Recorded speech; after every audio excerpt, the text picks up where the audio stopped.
le meilleur thermomètre, c'est ta femme.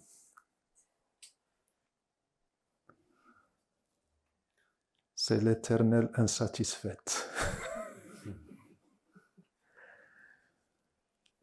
Le jour où tu fais dhikr et que tu rends ta femme satisfaite, chasse que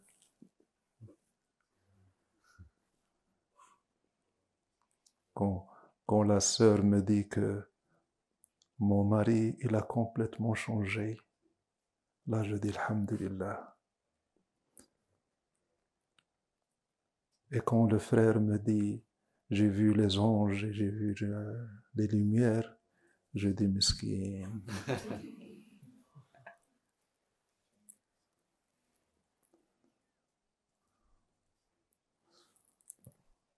Tout ce que je peux lui dire, c'est Masha'Allah, Masha'Allah.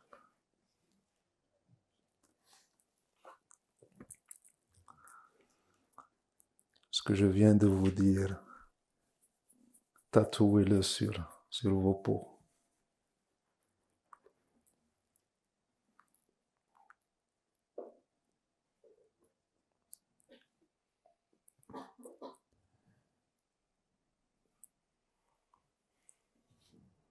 Si vous arrivez à avoir cette intention et cette niya et ce comportement avec Allah subhanahu wa ta'ala, c'est la plus grande des politesses avec Allah.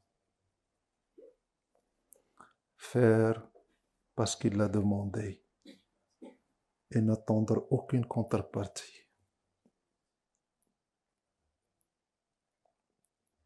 Rien. Je le fais parce qu'il me l'a demandé. Ça me suffit. J'ai été honoré par une demande émanant de lui vers moi pour que je fasse le dhikr. Ça me suffit. Je fais le dhikr. Qu'est-ce que tu attends? Rien. Quand tu fais le dhikr et qu'Allah subhanahu wa ta'ala t'aide à te maintenir avec cette intention, Allah subhanahu wa ta'ala yu'tika kun fayakun. Il te donne kun, soit, et il est. Tu veux la chose, il se réalise.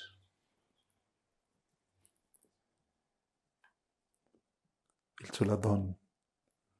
Parce que tu lui demandes rien.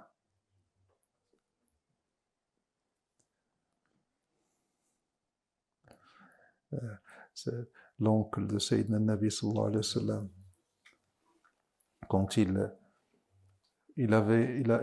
c'est lui qui protégeait Sayyidina Muhammad sallallahu alayhi wa sallam, alors qu'il ne croyait pas en Sayyidina Muhammad. Il n'a pas cru en Sayyidina Muhammad sallallahu alayhi wa sallam, mais du fait du lien familial, il le protégeait. Il a protégé Sayyidina Muhammad. Et son oncle, il disait à Sayyidina Muhammad, oh Muhammad, j'ai l'impression que ton Dieu exécute tous tes vœux. Il exécute. Ça veut dire, il exécute tes ordres. J'ai cette impression que Allah, il est à ta disposition. Ce que tu veux, il l'exécute pour toi. Qu'est-ce qu'il lui a répondu, Sayyidina Muhammad? Il lui dit, mon oncle, sois comme moi, et il exécutera tes vœux comme il exécute les miens. Sois comme moi.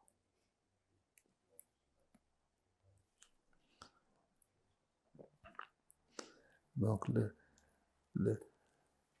rappelez-vous de ceci.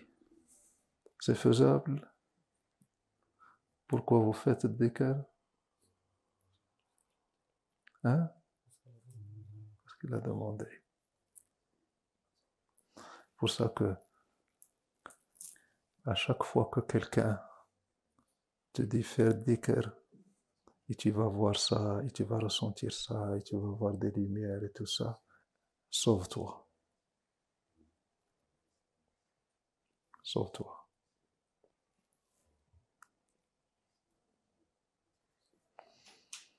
Sayyidina Nabi sallallahu alayhi wa sallam, au début de la da'wah, il était persécuté par ses ennemis, par sa tribu, sa famille.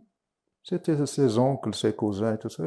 ils ne croyaient pas en lui, il était persécuté, lui et les croyants.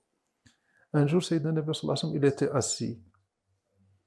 Un homme qui a souffert, qui a subi des tortures de la part des mécréants, il n'en pouvait plus. Il est venu chez Sayyidina Mohammed, il dit à Mohammed, demande à Allah qu'il nous libère de cette torture. On n'en peut plus. Demande à Allah qu'il nous aide.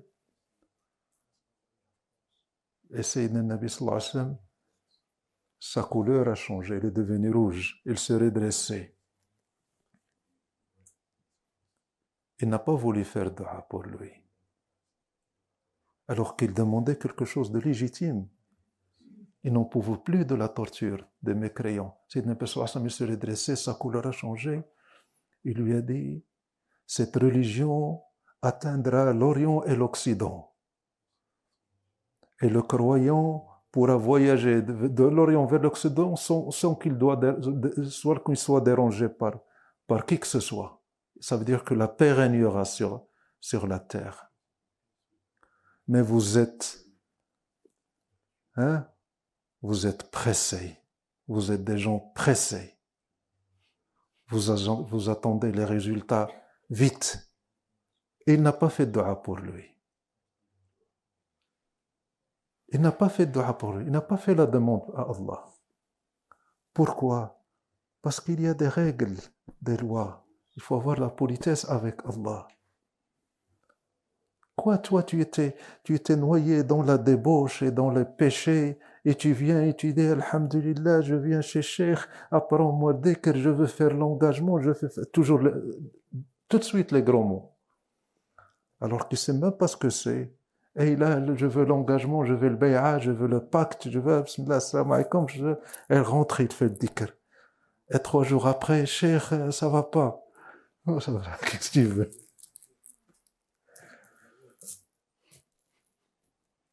Qu'est-ce que tu vas lui dire?